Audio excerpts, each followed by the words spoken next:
Hello, we are here with The Magician's Elephant, Chapter 18. Peter walked in front of the elephant. He carried Adele. Next to Peter walked Leo Matinee. Behind the elephant was Madame Lavon in her wheelchair, pushed by Hans Ickman, who was in turn followed by Bartok Wynn, and behind him was the beggar Thomas, with Ito at his heels.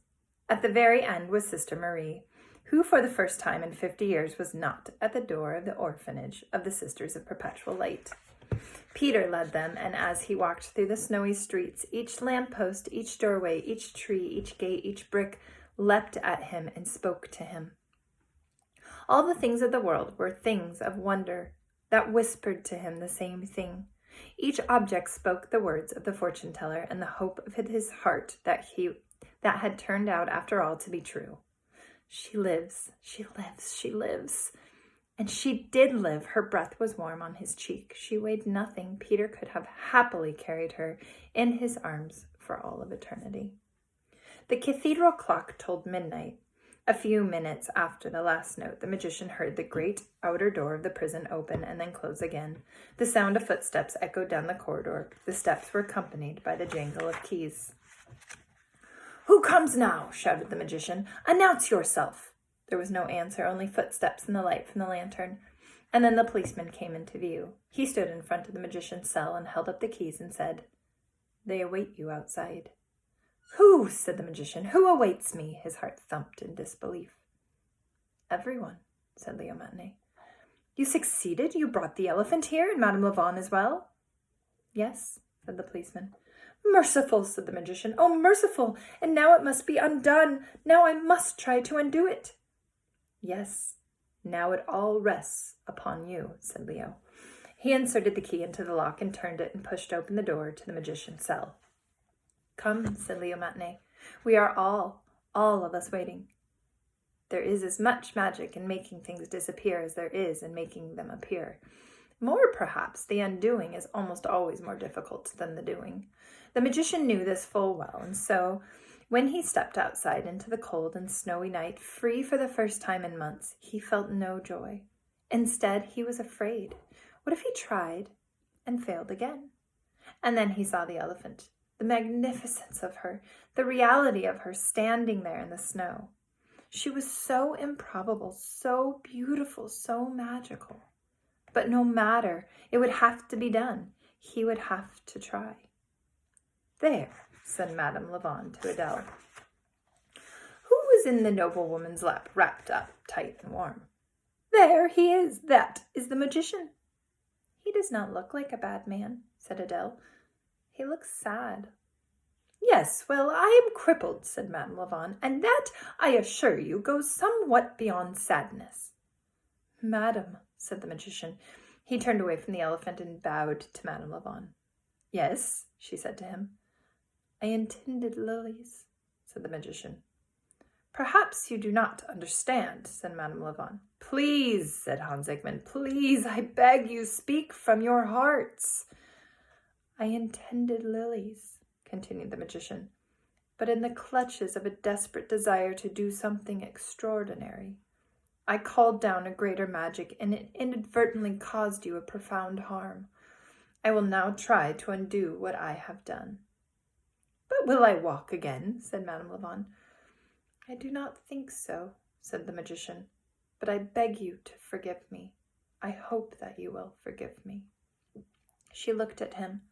"Truly, I did not intend to harm you," he said. "That was never my intention." Madame Lavon sniffed. She looked away.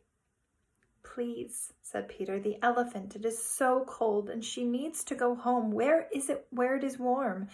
Can you not do your magic now?" "Very well," said the magician. He bowed again at Madame Lavon. He turned to the elephant. "You must all of you step away. Step back. Step back." Peter put his hand on the elephant. He let it rest there a moment. "I'm sorry," he said to her, "and I thank you for what you did. Thank you, and goodbye." And then he stepped away from her too. The magician walked, circling the elephant and muttering to himself.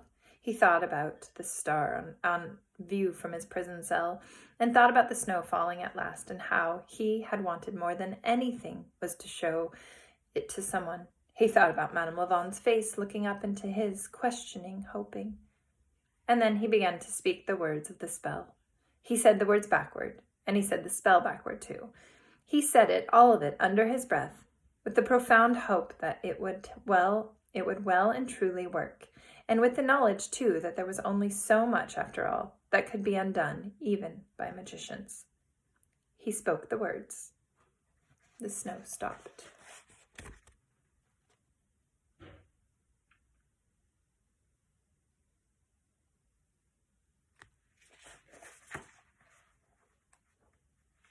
The sky became suddenly miraculously clear, and for a moment the stars, too many of them to count, shone bright.